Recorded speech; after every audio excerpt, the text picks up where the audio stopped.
Ito po ang aking harvest namin ng ate. Yan, gugulayan ko po. Hintayin nyo po, pag may tanim po talaga ay nakakatulong po ang mga tanim pong gulay.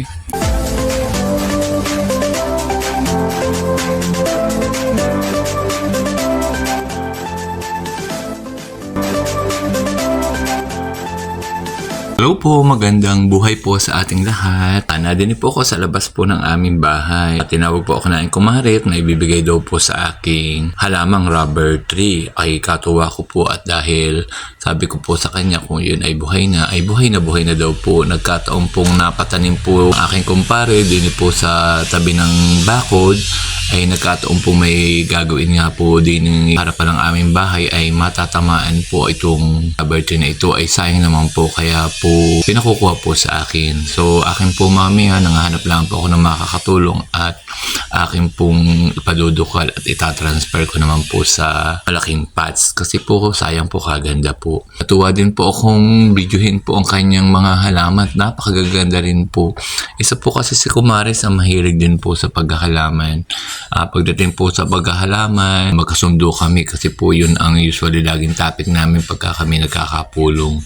Isa po din siyang retiradong guro naman ng elementarya. Kaya po, mahilig na din po sa paghahalaman. Kaya po nung nagtuturo siya, isa po ang kanyang harapan po ng kanyang room sa napakaganda po ng halaman. Kaya po, nagkataon po kami naging magkapit-bahay, pareho po kami ng hilig. Kaya po magkasundo kami. Aganda.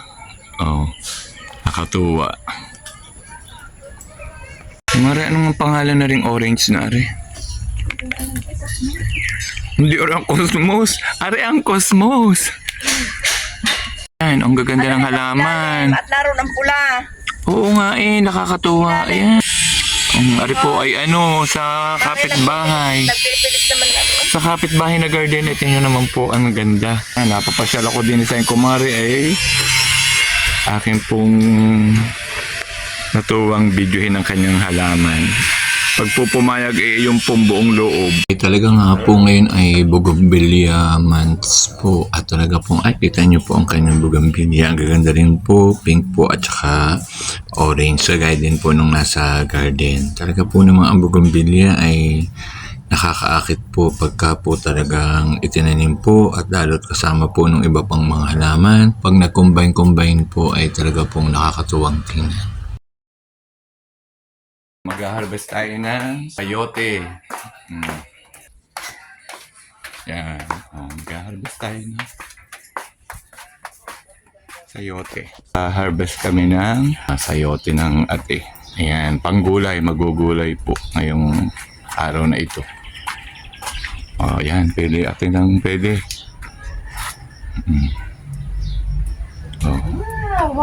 Yan. Isa na. Lagay mo muna dyan sa isang tabi. Yan, dyan sa may table.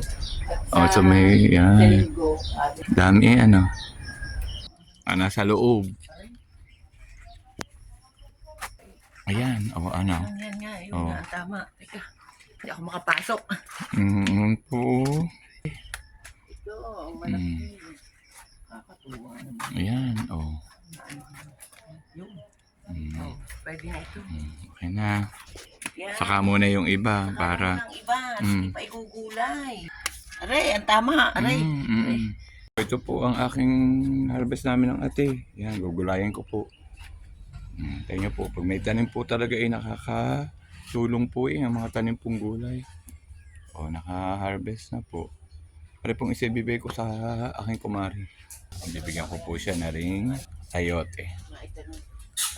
Ilan na nakuha mo ate? Dalawa. Pakita mo nga, nasaan? Yung pang isa mo. Dalawa. Mailan. Ito mo, naka-apat tayo. Yeah! Ayan, hindi apat ang aking na-harvest. After po naman makakain at may luto po yung gulay na sayote, hindi ko na lang po pinakita dahil may gagawin na po ako sa garden. Ayusin ko po yung aking iba po namang mga strawberry. Aalsan ko po ng mga tuyo pong dahon. Yung pong strawberry ay tinitrim din sa pamagitan naman po ng pag-aalis po ng mga dahon. Kasi ang strawberry po, yung pong mga dahon niyang kailangan ng alisin ko, sana po yung may hila, madali po siyang hilahin. At ang matitira po yung maayos pong dahon.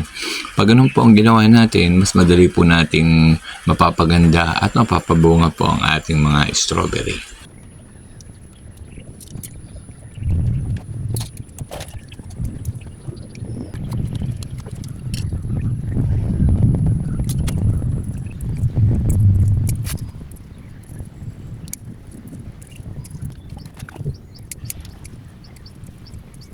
Ito po yung alis po nating dahon. Para mapabunga natin, mapabulaklak po natin ang ating strawberry, magbabawas po tayo ng dahon at yun naman po ay napakadaling alisin sa strawberry. After po naman nating maalsan ng mga dahon, ang mabawasan ng dahon, at nalinis na po natin ang ating mga inalis na dahon, ay atin na po silang didiligan. Mas lalo po silang gaganda. Ang strawberry po, pag rito pong sobrang init, talaga pong lagi po kailangan ay diligan. Kaya nga po nag-iipon po ako ng mga tubig ulan para hindi naman po masyadong aksaya ako sa tubig o marami akong tubig na magamit. Gustong-gusto din naman po ng strawberry ang tubig ulan. Usually po, ang strawberry po pag dinidiligan ko ay sa pahapon po para po pag sa umaga, maganda po siya sa umaga. Sariwang-sariwa po. Pero pag ngayon pong sobrang init, minsan po ay umaga at hapon ko silang dinidiligan. Kasi nga po, hindi po naman tulad sa Baguio na talaga naman pong kahit tag-init ay malamig pa rin po ang lugar. Dito naman po sa Batangas, swerte nga lang po at ako po ay nakapagpabuhay ng strawberry ay kaya po talaga pong need po ng strawberry yung lagi po din siyang didiligan. Kailangan lagi po yung titingnan dahil pag po siya natuyo ay talaga po siya po ay mamamatay. Kaya po tiyagaan po talaga ang pagdidilig at pag-aalaga po sa strawberry. Maganda naman po ang epekto ng pag-aalaga na ito. May makukuha naman po tayong mga bunga. Ang strawberry po, pag po naalisan po natin ng dahon, para din po tayo nagtitrim po ng halaman. Ang strawberry naman po ay yun po mga labis sa dahon po ang inaalis. At yun naman po pag inalis, kusa na pong natatanggal. Madali po lamang gawin. Po naalis natin, nadiligan po natin ang strawberry ng tamang dami ng tubig. Makikita po ninyong press na press po siya. Sariwang-sariwa po. Kaya po pag may tanim po tayo ng strawberry, talaga pong ang strawberry po ay talaga pong need po niya ng matindi pong alaga. At saka po, mas naganda po siya pag aalsan po natin ang labis sa dahon. Kailangan po lagi natin siyang kung sa tao po ay lagi po nating papansinin at bibisitahin po. Ito na po yung sinasabi ko pong rubber tree na katanim po doon po sa tabi po nung bakod kung saan po ay may ginagawa na po doong bagong ilalagay na para pong apartment. Since gagawin nga pong apartment ay talaga pong kailangan pong alisin po yung tanim po na rubber tree na tinanim po naman ng aking kumpare o asawa po ni Mare dahil tapat lang po ng bahay para kung saan po ay patutubuin muna bago nga po i-repat. Kaso ay busy na po siya, hindi na po niya magawang kunin. Sa akin po pinakuha at ibinigay niya po sa akin para ako naman po magtanim dahil okay doon naman po ako pag nagtatanim ng rubber tree, nabubuhay ko doon naman po. Ang aking rubber tree na bigay ni Kumari. Ayan po. Ay, ang laki na po. Sayang naman nga po. Ito po ay nung panahon kanina ito samahan. Tatanim ko na. May paso na akong ready. Ito na po. Nairipat ko na po ang bigay pong rubber tree. Kaso hindi po kasya dun sa apat kung nakaredy po yun pong kulay brown na nasa timba pong blue. Kaya po nanghanap po ako ng ibang malaki-laking lalagyan o tataniman at nakakita po ako nung balde po ng pinta. Ay tamang-tama naman po ang rubber tree at bagay na bagay po sa pinagtamnan dahil malaki din po. Kung sakali naman pong mabubuhay na ng ayos at may gusto pong bumili, pwede po naman nilang ilipat po sa mas malaki-laki pong pots. Tapos po ng mga gawain din sa garden. Mula po ng umaga hanggang ngayon po. Ngayon po ay medyo padilim na po. ay nasa garden pa rin pa po ako. Kasi po nagtanim nga po ako kanina nung bigay pong rubber tree. Tapos nag-ayos po ako ng ilang mga halaman. Yun po ang mga normal ko na pong ginagawa. Kaya po blessed po talaga ngayong araw na ito kasi na-harvest na po ang gulay. Tingnan po ang benepisyong nagagawa po ng pagtatanim din po ng gulay. Sa araw pong ito medyo nakatipid po. Sa garden na po galing ang gulay.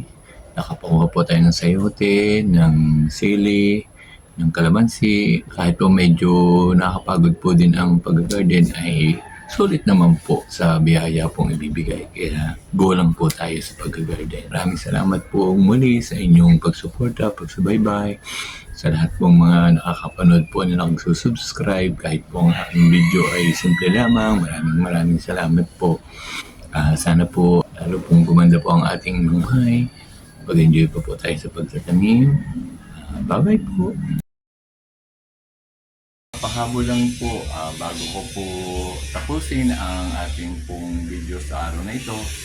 Ako po ay magpapasalamat po sa mga kapwa po content creator or YouTuber, bagaman ako po ay bago at ang mga nakikilala ko po ay matatagal na nag-subscribe po sa aking simpleng vlog. Maraming pong salamat. Ako po naman ay labis na nagpapasalamat sa dalawang taong ito. Sila po ay mga YouTuber din po at content creator na talaga naman pong todo po ang suporta sa akin. At ako po ay malaki po ang pasasalamat. Si Ma'am Jem po at si Ma'am Kali Kim. Kasama na po ang asawa ni Ma'am Kali Kim na si Sir Jerry. Thank you so much po sa inyong suporta. Sana po ay lalo po tayong dumami po ang taga-suporta. Lalo na po sa inyo ni Ma'am. Kasi po kayo po ay talagang napaka-solid ang suporta sa akin. Muli po, salamat po. Bye-bye po.